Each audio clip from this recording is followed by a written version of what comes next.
In the previous video we looked at building a regression classifier to classify our learning points. In this video we're going to take a look at the use of Bayes' theorem to build a naive Bayes classifier. A naive Bayes classifier is a supervised learning classifier that uses Bayes' theorem to build the model. Let's go ahead and build a naive Bayes classifier. Now, here we will use naive Bayes.py that's provided to you as reference.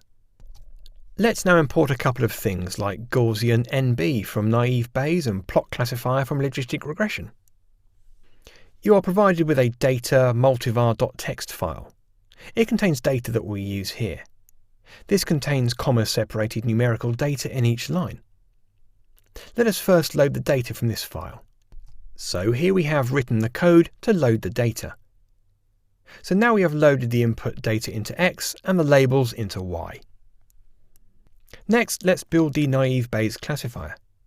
The Gaussian NB function specifies Gaussian naive Bayes model. Now let's compute the accuracy of the classifier and print it. Then let's plot the data and the boundaries. Now let us run this code to see the output. So now you should see this output on your screen. Great! There is no restriction on the boundaries to be linear here. In the preceding example, we used up all the data for training. A good practice in machine learning is to have non-overlapping data for training and testing.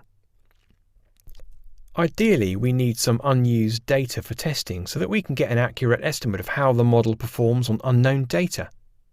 There is a provision on scikit-learn that handles this very well, as shown in the next video. So we got the accuracy of the model and the output as you see on the screen. In this video we built the naive Bayes classifier to construct non-linear boundaries to classify our learning points. In the next video we'll split the dataset for training and testing.